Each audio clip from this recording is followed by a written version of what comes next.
Hello there. This is Vicky, and thank you so much for listening to an episode of Intuition Your First Sense, where we mix coaching and intuition and business practices and helping you to live your life using your first sense, which is intuition, and how all of this life living stuff that we're experiencing mixes in with that. It needs to be integrated and not a separate thing anymore. And that's part of my mission, if you will, in this lifetime. So this is the second part of the Distraction and Action series. I did one previously that was about avoiding. And these are the three elements that I see a lot of the times within people when they are distracted. And to be clear, this is towards their own brilliance, their own greatness, their own joy, their own expansion of their human self. Like there tends to be this, yes, I want it. Oh boy. That's exactly who I am. No, I'm not. And some bravado that shows up. But I found that there were these three elements that I kept running into. And I love patterns. So I paid attention. And it was avoidance, apathy, and amnesia. This one is about apathy. And it happens more than we realize. And I feel like these 3A sisters all work together. They're like that little gang in the neighborhood you can't get away from until you actually stand up to them, which is pretty funny. I never considered it before, and that's making me giggle a little bit. So I love when my guides interfere in this process and give me another picture that I didn't already have, but that one's fun. And this is part of learning how apathy affects all of us and how you can recognize it, maybe call it, and then release it. So this fun brain of ours, I think it gets apathy involved to resist your greatness. I think it creates a maybe a slowing down because the expansion of the soul is going to happen. But I feel like it comes in to distract and to maybe help us tell a story of can't achieve just a little bit longer. And I'd like to call on it because I truly believe everybody here wants to live as their full expression of themselves in human form anyway. There's no way to be your full expression of yourself and as your soul because that's non-physical, but we can merge the two and have the soul help the human psyche that often slams on the brakes and freaks out a little bit. Because it can feel overwhelming to feel your full potential, can it? And we can't even feel our full potential. We can feel the next level of full potential, but it can feel overwhelming. It can feel like, whoa, that's a lot. I don't know if I can do that. I know myself sometimes when I get I call them a heads up or a hit about what's pending in the soul process of Vicky. Sometimes I'm like, oh, jeez, I don't know. And then I remember all the times that I said that before and then just have to step up and do it. But the act of when apathy is practiced and active within oneself, we can pretend that it's no big deal, that thing that we really do want, that our soul is pulling in and our desired self is pulling in. And I feel like apathy tends to get in the way of having empathy for ourselves too. And then empathy for others, because by definition, empathy is the opposite of apathy. Empathy is the ability to understand and share feelings of another, to understand maybe not exactly what that person's going through, but what the feeling of sadness or grief or stress or happiness and all that is, within the feeling within themselves. Whereas apathy is a lack of interest, enthusiasm, or concern even, not feeling and not being able to connect in. And someone with empathy might feel sympathy for a friend. It's not necessary for those feelings to overlap. So as such, apathy and sympathy cannot coexist, where sympathy is acknowledging in another. And I think often sympathy is joining somebody in their pain rather than recognizing what they felt. So apathy and sympathy can't coexist because sympathy is kind of jumping in the mud with people. I'd rather you practice empathy, quite frankly. But empathy and apathy can, because I believe we can understand another person's experience and not care. And I'm here to say that's okay. And I'm not talking about the perceived aspect of this when somebody has a diagnosis or a unique wiring that makes them so amazing and they project a feeling of not caring, but they might actually care. What I'm talking about is in the majority of our lives, we can completely understand what a person's going through it, not really care to get involved, not care to participate. And I feel like that's okay. I think that's important to recognize because this is apathy with another person. And maybe there's a history with that person where you can completely understand where they're coming from, but you're not going to go there. So when someone says, no, I really don't care, that can be truthful. It can be so clear and honest. It's beautiful, actually. But what I'm talking about is the apathy with self and our own process and our desires that come up from within in the lifetime that we'd like to lead. And there's this practice of pretending you don't care, or getting so good at expecting to be disappointed that you then practice apathy. You get into the place of not caring. The thing that comes to mind for me are teenagers, and having raised 3, I feel like I swam in the fake apathy soup for a decade. And this is when pretending becomes reality, right? They're too cool to care. They act like they don't care about something, but if you really look at their eyes and you listen to their words, most of the time they're actually coming from a place of just connection and care and wanting to be seen and heard and everything. So I think we can start practicing recognizing the teenager within us. If you're acting like you don't care, but there's a little bit of a flutter within yourself, we need to pay attention to that. And most of the time, oh man, these kids, they really do care, like I said. And that's where I think some of the self-harming behaviors come from, because they do care and they want to feel, but it's been turned down maybe because of shutting down is easier. And then it continues to happen and they just don't know how to handle their own sensitivity. And maybe nobody's helping them understand the language of emotions. And then it becomes a habit. And then sometimes that's seen as self-centered adult, but it's also a self-protective mechanism. So we all have this capability within us to pretend that we don't care, or to turn down the desire of what we want because maybe we're afraid of our own power, or maybe the dreams seem too big to address. So you turn down your caring on them, or you don't know how to get there.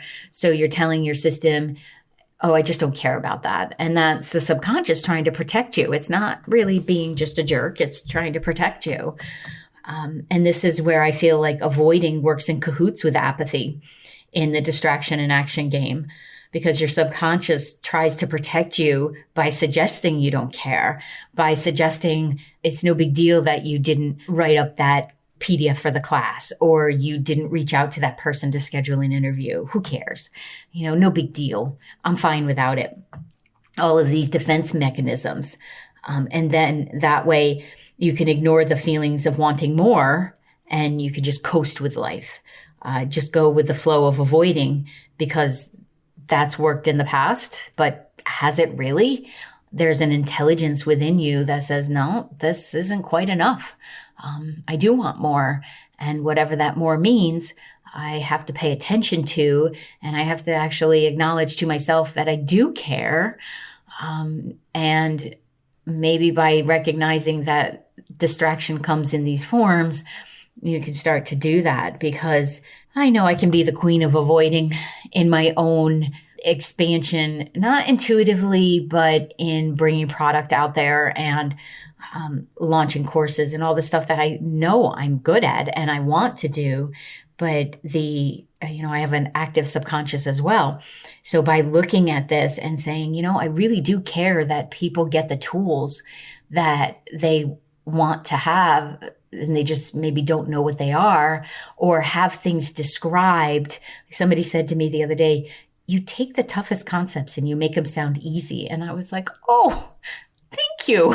That's so amazing, because I really do think we're making this human thing so much harder than it needs to be. So by pointing this stuff out, maybe it gives you that direction and hopefully some humor, and being able to say to your subconscious, nice try, buddy, but I listen to this podcast that says this is apathy, and I'm pretending to not care about the thing that I know I really do care about.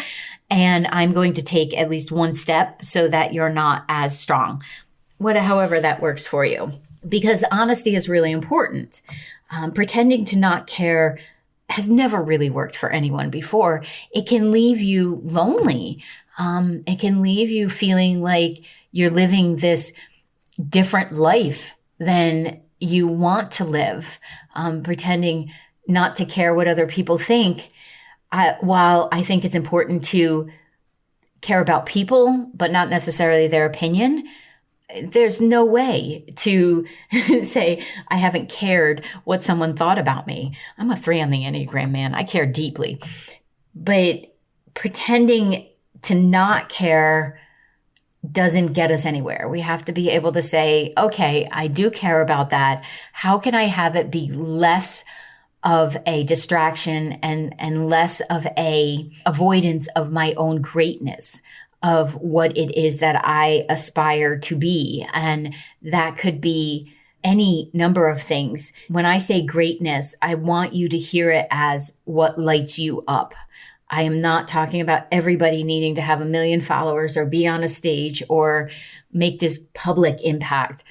I am so grateful for those that tend to their gardens, who live a life that they're kind to their animals and they know their neighbors. That is a huge impact. That is living greatness.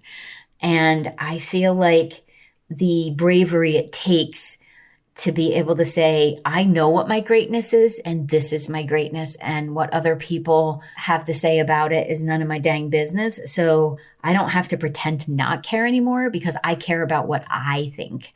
I care about, maybe what those closest to you think, but not the whole proverbial they that lives in the world. And apathy can really get fed if you're listening to the static of other people's fears, because I have really seen when people start to show up in their own belief in themselves and the surety of who they are, the people around often have an opinion of that. And then when they start sharing that opinion, I've seen people almost melt, and not in the ooey gooey way, but in the make myself smaller and hide way, because they slip back into that apathy of pretending that they don't care when in fact they do. It's all about redirecting to self. And we have to do that with compassion and a little bit of spunk. Like I said in the avoidance episode, we have to know that we are more resilient than we think we are. And we have an intelligence inside each one of us. And you have it within you that knows best what your alignment is. I can read for you. I can feel it. I can even feel myself inside your alignment when I'm connecting. But it's still not up to me what your greatest expression of you is. That's up to you and your soul. So if we could have a little bit of compassion with a little bit of spunk, I think that goes a long way. You might need a plan. So say you do have I think the easiest thing to do here is, like, you have something you want to do for the community and you want to help bring people together, and you want to help them to perhaps learn how to sustainably garden. Okay. You still have to have a plan. You can want all of those things, and you can desire for that, and you can be connected with your soul and know that, this is what I really want to do, but you still have to have a plan. I would suspect that if you were putting together something like that, you've already grown stuff. And even if you didn't call it a plan, getting the dirt, getting the seeds, watering them, that was a plan. So one of the ways to address the I don't have to pretend that I don't care anymore, it's kind of a double negative, is to consistently congratulate yourself on what you've learned to do. And when you have a plan, you can look back on that and you can say, I'm going to allow myself to feel. That's the first part of my plan of apathy, acknowledging apathy and not going numb anymore. I'm going to allow myself to feel. I know it can be scary. I know, but you can do it. You came into this world with the full excitement of experiencing emotions. You can do it. And maybe you need help, and maybe you need a safe space.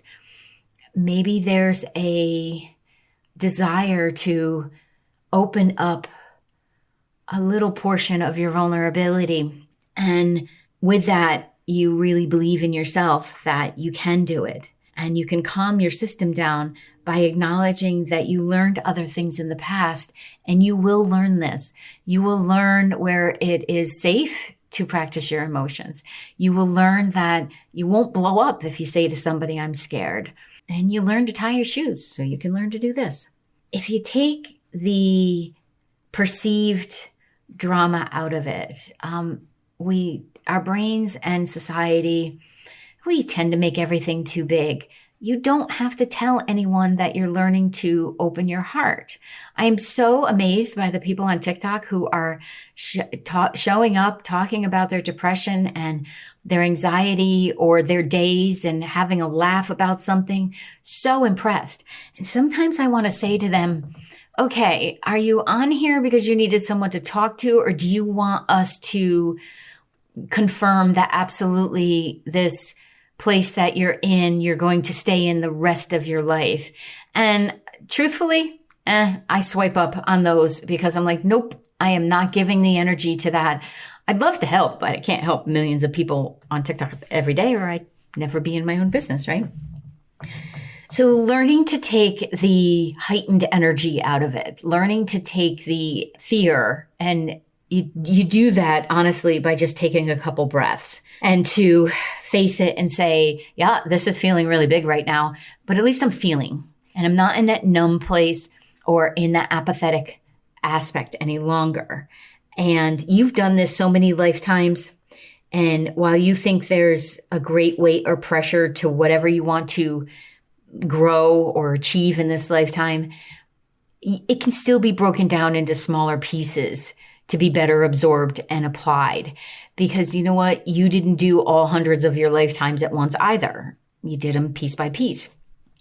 So whatever you're approaching, if you do those micro movements, I promise they add up. And then when you allow yourself to care, and again, I know that's hard because you've been let down before in the past, but were you let down by others or you let down by yourself? Because when you're let down by yourself, you can address that.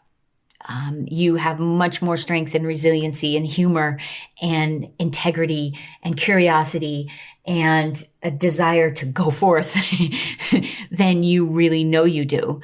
And it can be difficult because you have the memories of that in the past, but we're feeling beings, and the feelings have a responsibility, and we come in with a responsibility of wanting to learn what they are and how to best work with them. So although you may not want to feel grief, it needs to be felt in order to move.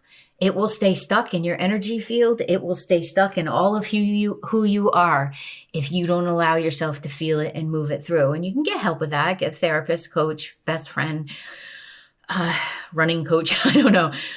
But as soon as you decide that apathy is no longer where you want to live, that life force energy will light up, and you will begin to feel that excitement, so that you may still not know what to do, but you're no longer afraid because you've already experienced things in the past. So you've built some skills. And the next time a feeling comes up, you can let it come up. Don't be afraid of it, and don't avoid it. Let yourself feel it. If it feels like it's too much for the situation you're in that moment, you're going to take some breaths. You're going to move your body. because the energy of feelings needs to move. And if you move your body, it will help you to address the fear that might come up that feels like panic, that you're allowing yourself to feel this.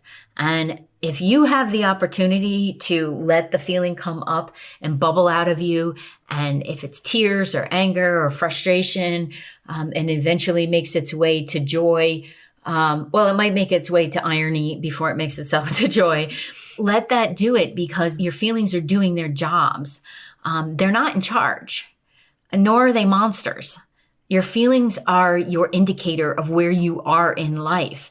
And if you learn to use that as your GPS system and stop practicing this thing of apathy, you will have the direction you need. You will have the courage to move through whatever you need to do. When you understand emotions and your emotions, they're no longer scary. They're simply energy that's moving through. And then you get to plug into your intuition, because intuition does not work without feeling. It just doesn't. Even if you're not someone who is primarily clairsentient and clear feeling, you cannot process intuition without emotions. It needs it to understand what everyone's going through, because there's a frequency of each emotion feels differently, and each emotion feels differently for different people. When I'm working with someone, I can't take a hard and fast rule that what I'm feeling here is sadness or grief or anger or deviant behavior. Like, I have to go in with knowing what my vibration of all of these things. And it was hard for me to stop pretending I didn't care, because caring got you hurt in my childhood household. And getting your expectations up, just poof, that did not go well. And then through some of the frustrations in my marriage and everything, I just learned to be like, no, it's fine. It's okay. I don't care. No big deal. You go on with your life. I'll just be over here. And then at some point I was like, this sucks. I do not like this. I am feeling all these things and I don't know what they are. So I had to teach myself what my sadness was, what my hilarity was. What did it mean for me when I just didn't care? I could have empathy that someone was going through something, but I don't care. That was hard, because I thought, boy, I'm just a shut up person, aren't I? And then I realized, no, you have boundaries. Congratulations, girlfriend. So I know it's scary, and I know that it can feel like you're going to get lost in there, but I also know, because a lot of the times what I'm doing with people is walking them through their emotions so that they can feel the rise of the vibration to be in another emotional state, because they'll flow up. They will flow up in frequency if you give them the opportunity. So the real truth of this is no one is going to do your life for you. No one is going to be able to feel your emotions for you, nor are they going to be able to shift all of that. We can help, and I'm happy to, but I can't do it for you, nor can anyone else. If you are old enough to listen to this podcast and understand some of what I'm talking about, you are old enough to face your avoiding, apathetic, and then eventually we'll talk about the amnesia self, and figure out what you really want. It's important, because this is where honesty comes into play, and honesty with self will always prevail. It will always present to you the people you want to be in connection with. It will always bring in the experiences you want to have, or the job, or the hike, or the house, or whatever it is. Being able to look at and feel and experience your emotions. And I'm not saying this is where you go out and you spew all over people. I'm asking you to experience your emotions, not to go expecting someone else to help you carry your emotions. They might be big at times, but you have to do this for you. And then once you realize that, it's actually a lot of fun. And the whole idea that I say that there's no magic wand, well, that doesn't mean there's not magic. There's no magic wand to just wave and do the bidding for you. You are the magic. You have it within you, but you cannot access that magic without allowing yourself to feel. So, willing to do it? I hope so. Because when you feel, you get to feel all the really fun, high level, vibrational, hysterical irony. And I think the soul often looks at the human experience as something of hilarity, of something of, I get to do this again? That's stinking funny. And I feel like the more that we can embrace that, just the better our lives will feel. And by looking at and being willing to assess whether you're in apathy because you're afraid of feeling the really good stuff, that might be true, but you're not going to be able to feel the really good stuff unless you look at the apathy part. So this is the second part of the series. Like I said at the beginning, those 3A sisters. And hopefully we can thank them for being in the neighborhood and helping us to understand the last part of the series, which will be in a few weeks, in the distraction and action. And all of this helps you to be more focused.